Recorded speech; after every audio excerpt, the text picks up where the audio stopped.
দেখো কত কত মাছ, কই মাছের সাইজটা দেখুন। সকালবেলা মর্নিং ওয়াক থেকে আসার পর না আমরা অনেকদিন ধরে আমার বাগানের ট্যুর চাচ্ছিলাম, মানে কি পরিমাণ মেঘ হয়েছে দেখো।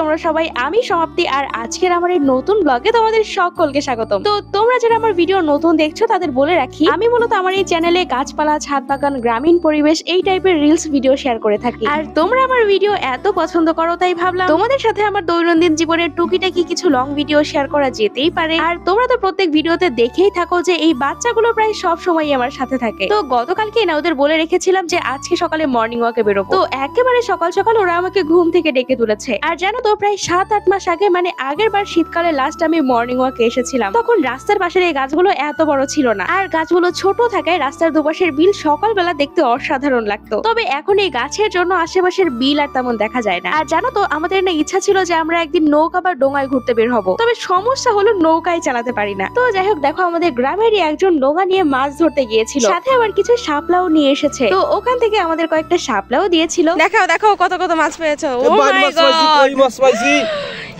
মাছের দাম কত? এখন মাছের দাম হয়তো 700 দ্বীপ পাবে। ও বাবা বাবা, এত দাম! কিন্তু এখানে বেশি মাছ না, তাই এত দাম। দেশি মাছ, এই দেখুন কই মাছের সাইজটা দেখুন, কই মাছের সাইজটা দেখুন। দেশি কই বুক লাল হয়ে গেছে, এই দেখেন। আর আমাকে কাঁকড়া বিলের মাছের স্বাদই আলাদা। কিসের বিল? কোন বিল? কাঁকড়ার বিল। তো আমাদের নড়াইলে না কাঁকড়ার বিল খুব বিখ্যাত, তবে মাছের জন্য নয়, ছিনতাইয়ের জন্য। হ্যাঁ ঠিকই শুনেছো, ছিনতাইয়ের জন্য। আমাদের গ্রামের মানুষের মুখে শুনেছি এই জায়গাটা ফাঁকা থাকায় কোনো মানুষ আগে এদিক দিয়ে গেলেই নাকি তার কাছ থেকে জিনিসপত্র কেড়ে রেখে দিত। মূলত এই জন্যই এই জায়গাটার নাম হয় কাঁকড়ার বিল। আবার অনেকে বলে এখানে অনেক কাঁকড়া মাছ পাওয়া যায়, আর গ্রামে তো কাঁকড়াকে অনেক সময় কারাও বলা হয়, এই জন্য নাকি এই জায়গাটার নাম কাঁকড়ার বিল। তবে জানি না কোনটা সত্য আর কোনটা মিথ্যা। তো যাই হোক, এই বিলে তো মাছ পাওয়া যায় এটা সত্য, কারণ এই বিল থেকে অনেকেই মাছ ধরে নিয়ে গিয়ে বিক্রি করে। আর জানো তো আমাদের আশেপাশে একটু চোখ দিলে কত রকমের ইন্টারেস্টিং জিনিস পাওয়া যায়। যেমন এই পাতাগুলো দেখো হার্ট শেপে, আর এই পাতাটার উপর পোকায় তো তার নিপুণ শিল্পকর্মের প্রদর্শন করেছে। তো যাই হোক, আমরা এই মিষ্টি সকাল উপভোগ করে রওনা দিলাম বাড়ির উদ্দেশ্যে। আর আমাদের গ্রামে ঢোকার এই রাস্তাটা দেখো কি সুন্দর, এখানে একটা নতুন ক্যাফেও হয়েছে। তো আমার এই বাচ্চা বাহিনী আমাকে আবার বলছিল এরা নাকি এক্সারসাইজ করবে। তো আমাদের বাড়ির পাশে যে বটতলা রয়েছে সেখানে আমরা কিছুক্ষণ এক্সারসাইজ করলাম। আর শীতের এই শুরুর দিকের সময়টায় না মর্নিং ওয়াক, এক্সারসাইজ এসবের জন্য একেবারে পারফেক্ট একটা সময়। তবে সমস্যা হলো এরা একদিন হাঁটতে গেলে বাকি 10 দিন আর এদের খুঁজেই পাওয়া যায় না। দেখো পিউ কি সুন্দর ছোট্ট একটা জবা ফুল এনে দিয়েছে আমাকে, আর পাখির বাগানে তো ভরে ভরে কসমস ফুল ফুটতেই আছে। এদিকে আবার পাখি আর দিয়ে আমাকে শিউলি ফুল এনে দিয়েছে। জানো তো আমার মাঝে মাঝে মনে হয় যে এরা সারাদিন আমাকে যত ফুল এনে দেয় তাতে তো আমি ছোটখাটো একটা ফুলের ব্যবসা শুরু করে দিতে পারি। সকালবেলা মর্নিং ওয়াক থেকে আসার পর না আমার তেমন কোনো ভিডিও ক্লিপ নেওয়া হয়নি, তো ভেবেছিলাম যে ছাদ বাগানে এসে একটু ভিডিও করব, কিন্তু দেখো আকাশের কি বাজে অবস্থা। বৃষ্টি একটু আগে একবার হয়ে গেছে, আবার শুরু হবে এখন। তো কি আজকে আর ভিডিও করা হলো না আমার। দেখো কত সুন্দর ফুল ফুটেছে। এ দেখো পেঁয়াজ ফুল, এই বর্ষাকালে একটাও ফুল ফোটেনি, কিন্তু এই কিছুদিন আগে থেকে ফুল ফোটা শুরু হয়েছে। দেখো আমড়াগুলো কত বড় হয়ে গেছে। তো আজকে তো মনে হয় না কোনো গাছ লাগাতে পারবো।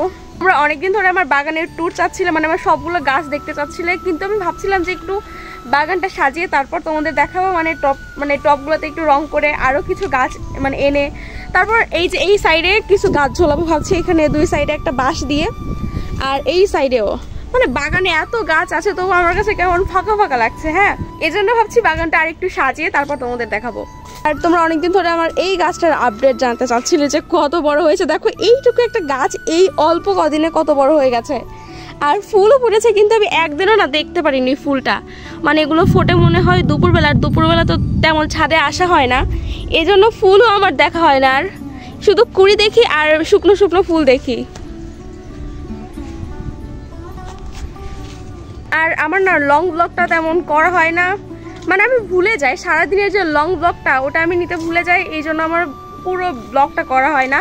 আর আমার ছাদ বাগানের যে টুকিটাকি ভিডিও ওগুলো তো আমি তোমাদের সাথে রিলসেই শেয়ার করি, এই জন্য তেমন বড় ব্লগ করা হয় না। দেখেছো তোমরা অনেকেই বলো যে দিদি লং ব্লগ দাও, তো চেষ্টা করবো দেওয়ার। প্রতিদিন দিতে পারবো কিনা জানি না, তবে সপ্তাহে একটা দুইটা দেওয়ার চেষ্টা করব। কি পরিমাণ মেঘ হয়েছে দেখো।